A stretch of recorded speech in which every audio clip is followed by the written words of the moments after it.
What's your opinion on the racing industry? Ay. No matter what I say, people are gonna come at me.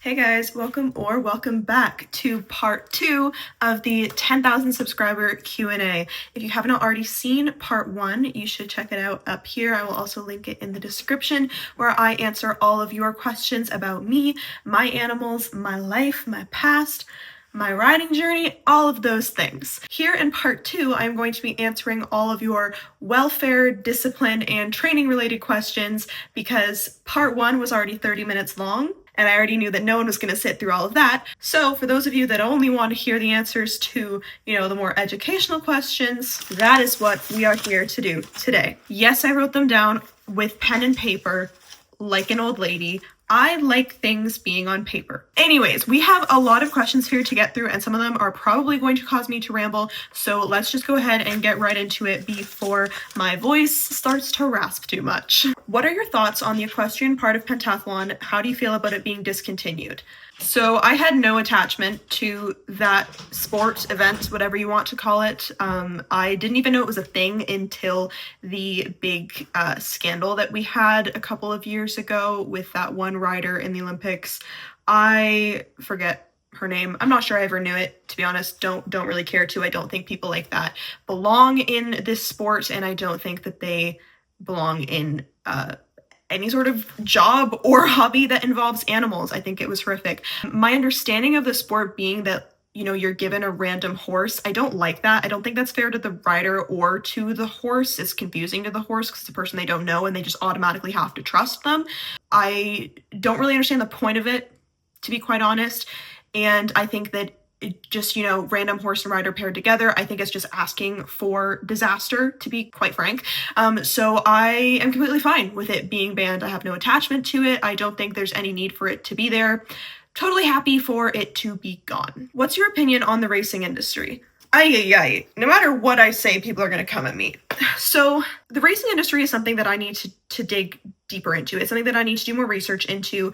One of the courses I will be taking this year is going to be diving into the welfare issues of the racing industry. I'm doing 2 certificates kind of in tandem. I'm doing equine science and equine welfare, and equine welfare certificate has a course that goes through a bunch of different industries and their welfare issues, and it includes racing. So I'm hoping when I take that course, then I can offer a little bit more of a in-depth analysis video on the racing industry. I definitely do have my problems with it, as I do my problems with every other discipline. As far as the English disciplines go, racing is probably my least favorite, just because I think that the inherent way that racing is done is harmful. I don't agree with horses being heavily competed at 2 or 3 years old. I personally don't think horses should actually have a rider on them until they're 4.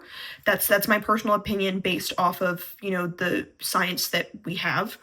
So I dislike that aspect. I dislike the way that a lot of them are kept. My understanding of the way that racing is done here is that horses are primarily kept in stalls. They get minimal turnout, minimal social interaction with other horses, which I dislike. I think that's a huge welfare issue on its own. I also I'm just not a huge fan of any sport that pushes an animal to its limit all the time. Racing, the whole point is you are going as fast as you can every single race. And not to say that there isn't more to riding a racehorse. I've never ridden a racehorse, I wouldn't know.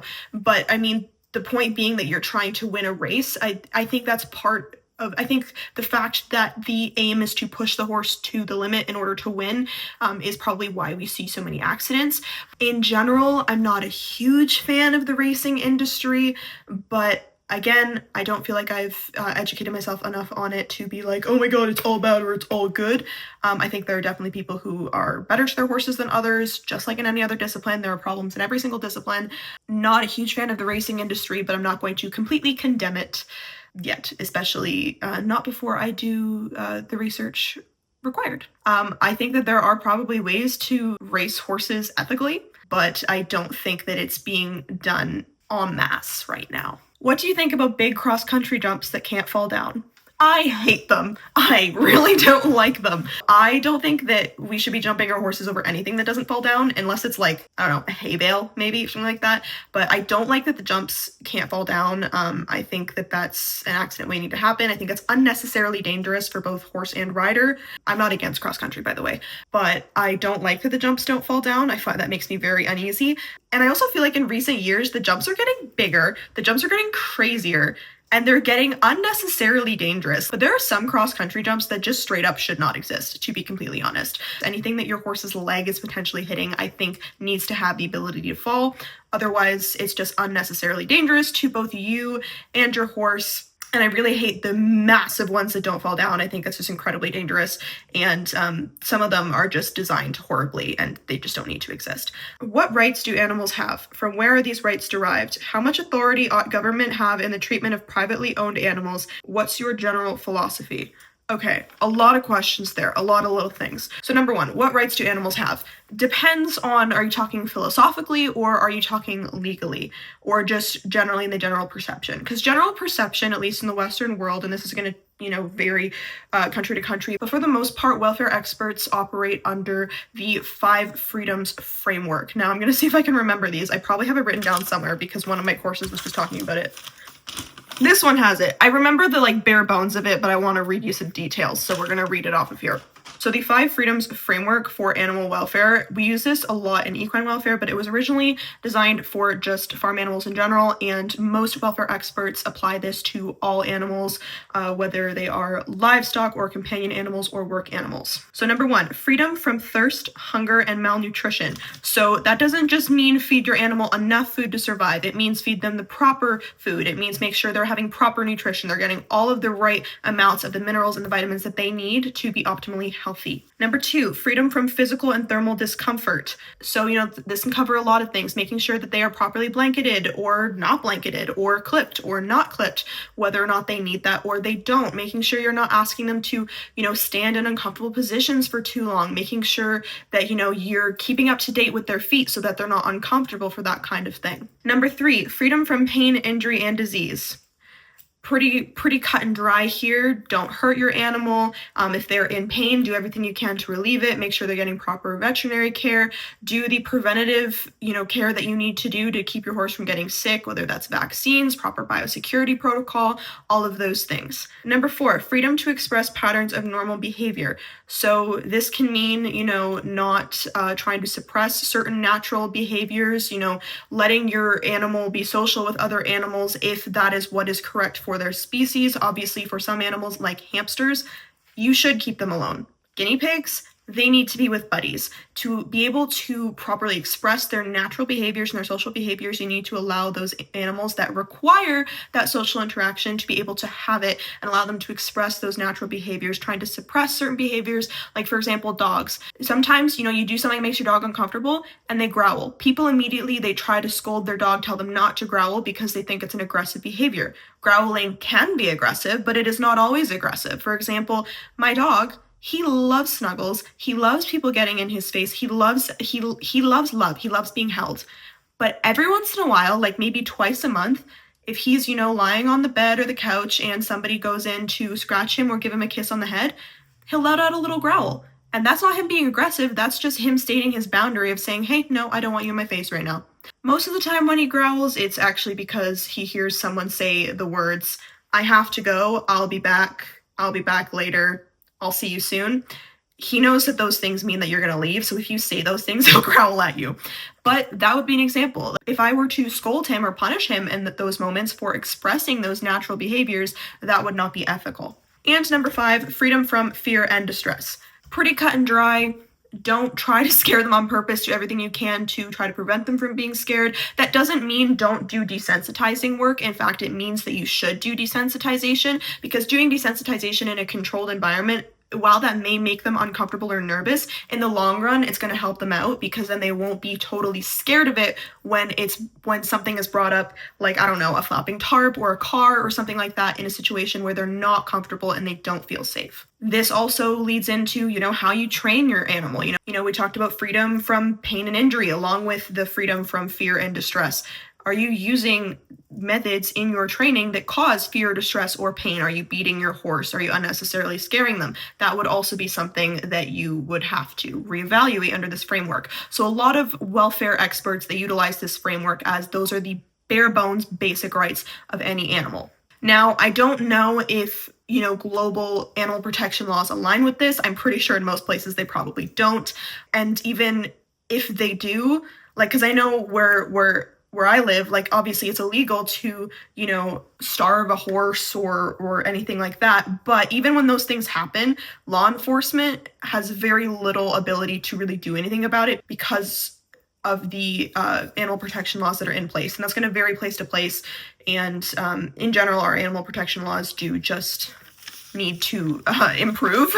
I do think that the government does need to have some control over privately owned animals, because otherwise we end up with these horrible situations like we still get all the time. There was a case that I covered, I think it was back in the fall, with a woman who had upwards of 50 dead horses across her properties. She was actively starving them, neglecting them, and so many of them died. So many of them had to be put down.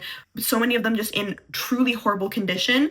Because even though people were alerting the police to it for so long, there was so little they could do because of the laws where animals are property. And because animals are considered property in so many parts of the world, it is so hard to do anything about taking that animal away from the abuser or from the neglector. That's not even a word.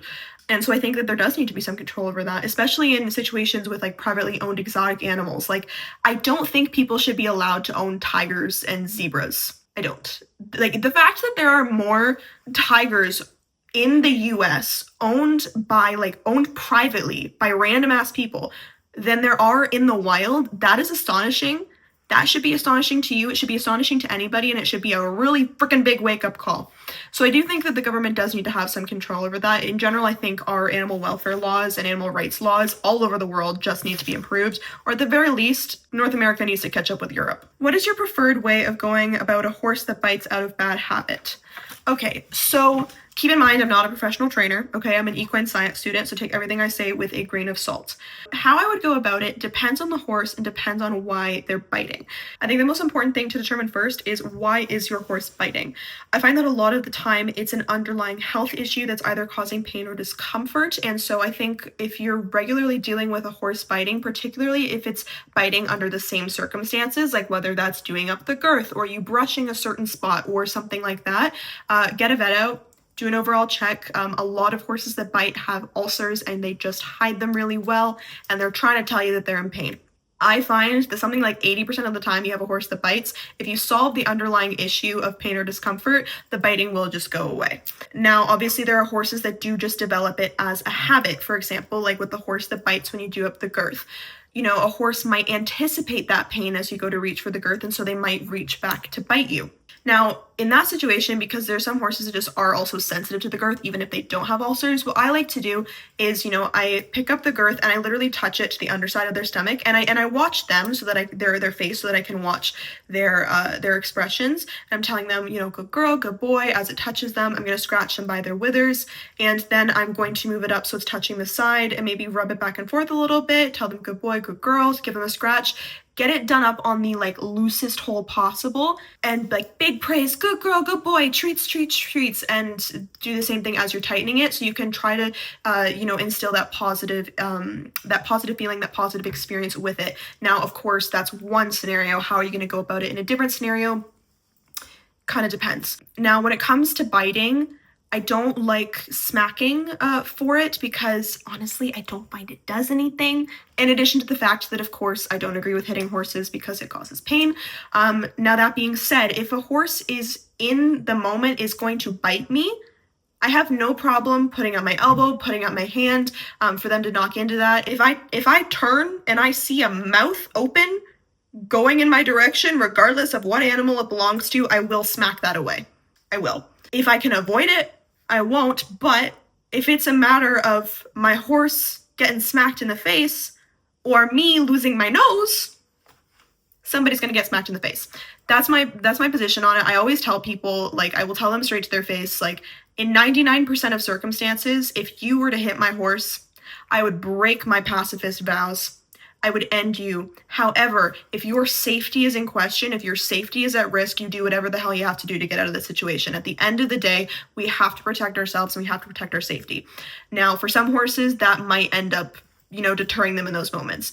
Again, biting out of bad habit, it really depends on the situation, why they're biting. Like if it has become a habit because of a negative situation, then I think it's a lot about building a positive, positive association with whatever that action is, whether it's being ridden, doing up the girth, brushing them, anything like that. I would really need more context if you have a specific situation that you're thinking about.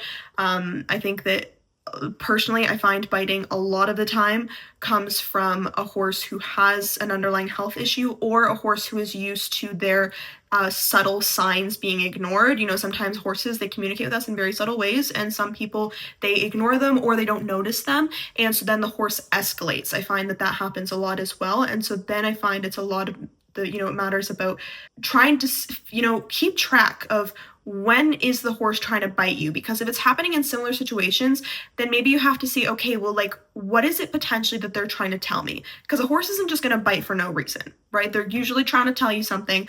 Like you have said, like, it can be a habit, but it's a tricky thing. If you are having an issue with a horse, biting out of habit, I would go to a professional trainer. That is, how I would deal with it in a few situations, but it really depends on the horse and it really depends on the situation, and how you go about training out the biting depends on why they're biting in the first place. When riding, should your feet be in or pointed out slightly? Some people are really picky about this. So here's my thing. If you're just going off of an EQ perspective of what looks good and how you're supposed to technically ride, English wise anyways, your toes should technically be in, or your feet should be parallel to the horse's body. However, I don't think it matters that much. I really don't care. I think it's all about effective riding. I think if your riding is pretty, that's a bonus. But I think if your riding is effective, I think that's what's more important. Also, if you have knee problems, like I have knee problems, trying to keep my feet turned in when I'm riding is painful. If it's painful, don't even bother with it. I think it's all about preference, honestly. How should someone work with a horse that completely ignores your cues when riding? Asking to walk forward, etc. Probably go back to groundwork. I find that a lot of problems can be solved when you're going back to groundwork. If your horse is ignoring you when you're in the saddle, go back to the ground and see if they're ignoring you then if you're asking them to walk on, because if they're ignoring you from the ground, they will ignore you in the saddle. If you can't accomplish something on the ground, you're not going to be able to accomplish it in the saddle. Again, goes back to determining why they're ignoring you. Some horses, it's going to be potentially maybe they're not wanting to walk towards something. Some maybe they're scared of it. Some horses are just, for example, my horse wants to avoid work at all costs. She doesn't really want to do anything ever. In those situations, building willingness is something that I have been working on for over a year with my horse, and it has been hard. It has been really, really hard, and it's a lot of work teaching your horse that you're not going to ask them to do something scary or painful, teaching your horse that you're going to take care of them and that doing what you want is a good thing. Teaching willingness is really, really hard. I feel like that needs a video all on its own, to be completely honest. I think obviously, if your horse ignores a squeeze, you can give a bit of a kick, but don't escalate too far, because if you get to the point where, some people, their horse will refuse a jump, and you see it in the pro levels all the time, and they just start whipping that horse to get them to go forward, they're not going to respond to that. If you escalate to a certain point, they're just going to go into their fear response. I find it's about trying to make it enjoyable, depending on what it is that they're refusing to do. Maybe it's something that they just don't like doing, but a lot of the time, I would go back to trying to do those same things, but on the ground. So if you're just trying to say, get your horse walking over poles and they refuse to walk over poles, go to the ground and do it that way. Try to build it as a positive experience. And then once you're able to accomplish it on the ground, go back to the saddle. This might not be a super useful answer. I'm not a coach, I'm not a riding instructor. A riding instructor or a professional trainer would have a better answer for you. Again, I am neither of those things. I'm an equine science student. If people are interested in a video on building willingness, I could add that to my 5-page long Google document. What are your opinions on riders riding with crops and spurs who don't have a stable lower leg or hands? If you're riding with a crop and your hands are they're unstable, I think maybe just like ride without one until your hands are stable, just because number one, it's going to make your life easier. I have fairly stable hands and I hate holding a crop when I ride. I mean, that's also because it makes me hold my arm at an angle that screws up my shoulder, but it's too much for me to try to handle. It's going to make your life easier, and also if your hands are unstable, then you are likely to potentially cue the horse by accident, and that's just going to cause confusion and potentially frustration. Riding with spurs when you don't have a stable lower leg depends on the situation. So if you're like a kid or a new rider who has like no lower leg stability, go to riding without spurs until your leg is ready for that. And also, just if you're a beginner, then you probably shouldn't need spurs. You shouldn't be on a horse that requires them. Now, that being said, there are people like para-equestrians who have limited use of their lower leg, who utilize spurs to compensate for the, leg strength that they don't have. I actually, I used to work with an incredible para-equestrian show jumper she's amazing. Now, she has very limited use of her legs when she's walking, and when she is riding, she has almost no use of her legs. Now, her legs don't fly all over the place, but they're a little bit more unstable. They don't stay in exactly the right spot. But because she has little to no use of her legs when she's riding, she doesn't have the ability to cue her horse with her legs in the same way. So she uses a spur that creates a more fine-tuned point of contact and point of pressure so that she can communicate with her horse effectively. Now, in those situations, usually people are on horses like hers who are incredibly well trained, and so they kind of know to differentiate between a cue and, oh, that was like kind of maybe a cue, but no, that wasn't a cue. In those situations, I think totally fine. I think we need to make things more accessible for those people. In general, though, if your lower leg is unstable, then you should just focus on building muscle until you need spurs. Thoughts on free riding and liberty? Okay, so I don't know what this person means by free riding, because where I live, a free ride is used as a term to describe like if you lease a horse but you're not taking a lesson, then you're doing a free ride. Or if you're a working student, you worked for riding hours, now you're doing a free ride. That's what I know free riding to be. I don't know if it has another meaning. If it does, you guys can let me know in the comments. I think free rides, from what I understand them to be, great. Thoughts on liberty, like liberty training? I think liberty is amazing. I really want to get into that in the coming years. I think it is so cool. It's so amazing, like pretty much any other discipline or activity with horses, so long as it's done correctly. I think liberty trainers are amazing. I think they are some of the most patient people in the world. I think they are some of the most incredible equestrians. And I think that liberty trainers, the good ones who really know what they're doing, honestly, I think that they have a better bond with their horse than anybody else ever will. I truly believe that. Okay, now I think that has been all of the welfare, training, and discipline related questions. So I hope you guys enjoyed. I hope that maybe you learned something or got an answer to the question that was helpful. For some of the training questions, like I said, always go to a professional trainer if you have a problem. I am not a professional trainer, so take everything I say with a grain of salt. It is simply from experience. I don't want people coming on to be like, oh, like you don't know what you're talking about, like you've never dealt with this or that, like you're not a trainer. No, I'm not a trainer. I'm just answering your question from my perspective, from my experience. I'm not saying it's the only right way. I'm just saying it's how I would do it based off of the knowledge I have. So I'm not a professional trainer. Ask a professional trainer if you really need help. But I hope that this gave you a little bit more of a perspective on how I tend to do things. So that being said, thank you guys so much for watching. Thank you guys so much for asking all of these incredible questions. Thank you so much for supporting me and being here, helping me get to 10,000 subscribers. We are actually almost at 11,000 already, which is wild considering that we just hit 10,000 like a little bit over a week ago. So crazy. I hope that we can continue growing and learning together. If you have a video topic request, you can leave it in the comments. If you have a video that you would like me to react to, that you want me to see, you want to send to me, you can send it to this email here. Typically animal welfare or care related videos. If you also just have like a funny video that you think you'd like me to see, you think might make me smile, you can send that as well. I am always happy to react to something happy, considering right now I'm in a little bit of a mental state because I've done so many videos that were either really controversial and so I got a lot of hate for them, or just videos of people blatantly just mistreating animals, and it's a lot. It's hard on the old noggin, and the videos that people have requested that I have coming up next are also pretty heavy. The next one, the next research-based video is going to be on the common neglect of small pets, and that's going to be a hard one. I'm partway through, I'm maybe like a quarter of the way through the research right now, and it's already hard. So I think after that one, I'm probably going to take maybe a month and just do some more educational videos that are a little bit more lighthearted, just like teaching about certain topics as opposed to going into neglect, because I think I just need a little bit of a break. But that being said, you're always welcome to request any video that you like. If you would like to see more of my everyday life, you can follow me over on Instagram and TikTok. TikTok is katskreatures and Instagram is it's katskreatures. So you can check me out over there. I will have those linked in the description as well so that they are easy for you to find.